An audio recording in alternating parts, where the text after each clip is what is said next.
नमस्कार. जगाचा इतिहास मराठीतून या यूट्यूब चॅनलवर आपले स्वागत आहे. माझे नाव पुष्कर सुनील कुलकर्णी आहे. या व्हिडिओमध्ये आज तुम्हाला मी कॅरिबियन द्वीपसमूहातील डोमिनिकन प्रजासत्ताक या देशाची माहिती सांगणार आहे. डोमिनिकन प्रजासत्ताक हा कॅरिबियन द्वीपसमूहातील एक द्वीप देश आहे.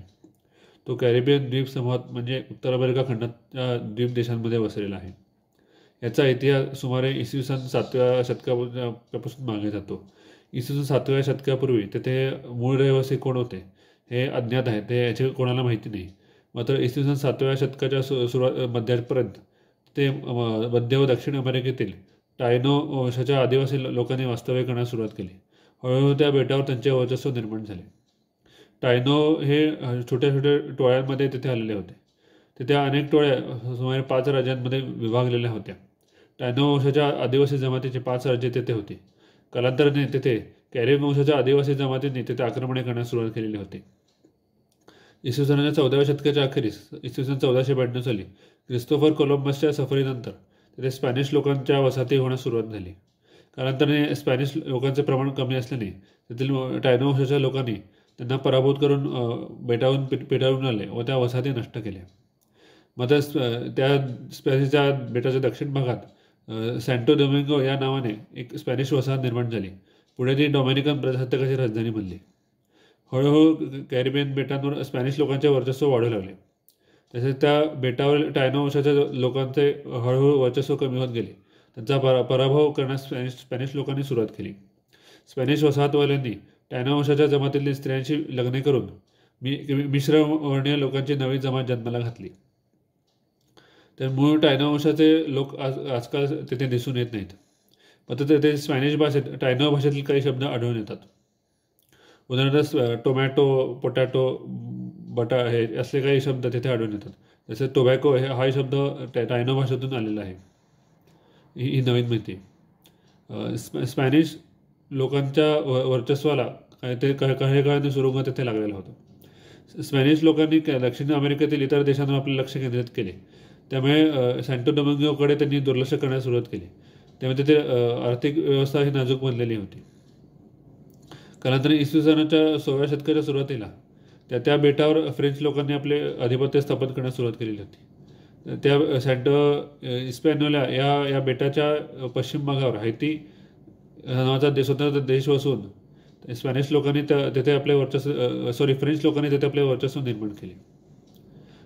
त्यांनी या बेटाला इस्पॅनोला असे नाव स्पॅनिश लोकांनी दिलेले होते. इस्पॅनोलाच्या पश्चिमेकडील प्रदेशावर फ्रेंचांचे आधिपत्य निर्माण झाले होते. ते फ्रेंच वसाहत निर्माण झाली.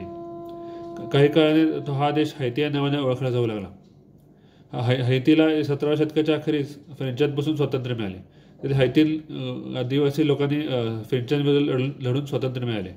तेथील आफ्रिकन गुलामांनी आपल्या मालकांविरुद्ध उठाव केला व स्वातंत्र्य मिळाले. व कालांतराने त्यांनी सॅन्टो डोमिंगोवर आक्रमण केले व ते आपल्या वर्चस्वाखाली आणली. इसवी सन 1795 साली फ्रेंचांकडे ती वसाहत ही स्पॅनिश लोकांनी सोपवलेली होती. इसवी सन 1801 साली हैतियन लोकांनी फ्रेंचपासून स्वातंत्र्य मिळाले फ्रेंचांपासून. तर तेव्हा सॅन्टो डोमिंगोवर आपले वर्चस्व निर्माण केले. मात्र 1802 साली ती सॅन्टो डोमिंगो ही वसाहत पुन्हा फ्रेंचांनी मिळवली व 1818 साली ती पुन्हा स्पॅनिश लोकांकडे आली. तेथील राजवट ही कमकुवत असल्यामुळे तिथे स्वातंत्र्य चळवळींना जोर निर्माण झाला. स्वातंत्र्याचा जोर वाढला व जुआन नुनेज दी काकरेज या नेत्याने 1821 साली स्वातंत्र्य घोषित केले. मात्र ते स्वातंत्र्य 2 महिनेच टिकले, कारण हैतियन सैन्याने डोमिनिकन प्रजासत्ताकावर आक्रमण करून तो भाग आपल्या वर्चस्वाखाली आणला. डोमिनिकन प्रजासत्ताकावर सुमारे 30 ते 40 वर्ष हे हैतीचे वर्चस्व होते. हैती राजवटीखाली तेथील लोकांवर अत्याचार होत होते. त्यामुळे तिथे स्वातंत्र्य चळवळीला जोर धरू लागला. जॉन पॉब्लो डुआर्ते याने स्वातंत्र्य चळवळीचे नेतृत्व केले व ते 1844 साली त्यांनी हैतीपासून स्वातंत्र्याची घोषणा केली. सुमारे 12 वर्षे चाललेल्या युद्धात हैतीपासून 1956 साली डोमिनिकन प्रजासत्ताकाने पुढे स्वातंत्र्य मिळवले. कालांतराने तिथे अस्थिर लष्करी राजवट येथे स्थापन झालेली होती. तिथे नाजूक स्थितीमुळे तिथे हुकुमशाही निर्माण झाली होती. त्यामुळे आर्थिक स्थिती त्याची नाजूक बनलेली होती. ज्या युरोपियन देशांनी त्यांच्याकडून कर्ज घेतलेले होते ते आता डोमिनिकन प्रजासत्ताकावर आक्रमण करण्याच्या मनस्थितीत होते. पण अमेरिकन राष्ट्रपतींनी त्यांना असे करण्यास विरोध केला व त्यांना त्यातून ते करण्यापासून रोखले. अमेरिकेने तिथे आर्थिक वर्चस्व डोमिनिकन प्रजासत्ताकावर निर्माण करण्यास सुरुवात केली. तेथील अनागोंदी व राजकीय अस्थिरतेचा फायदा घेऊन अमेरिकन सैन्याने डोमिनिकन प्रजासत्ताकावर आपले वर्चस्व निर्माण केले. अमेरिकन अंमलाखाली डोमिनिकन प्रजासत्ताक हा देश सुमारे 8 वर्ष होता. ती अमेरिकन वसाहत बनलेली होती. 1916 ते 1924 या काळात हा प्रदेश पूर्ण अमेरिकन सैन्याच्या अंमलाखाली होता. अमेरिकन सैन्याच्या वर्चस्वाखाली असताना डोमिनिकन प्रजासत्ताकात अमेरिकन बेसबॉल हा खेळ लोकप्रिय झाला. तो खेळ अजूनही लोकप्रिय आहे.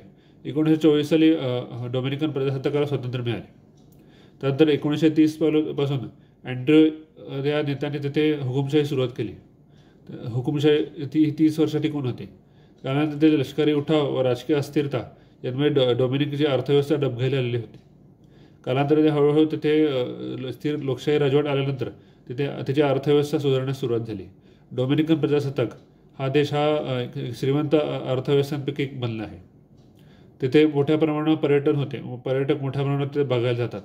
हा तिथे एक लोकप्रिय देश बनलेला आहे. माझा व्हिडिओ तुम्हाला आवडला असेल तर लाईक करा, शेअर करा किंवा सबस्क्राईब करा. धन्यवाद.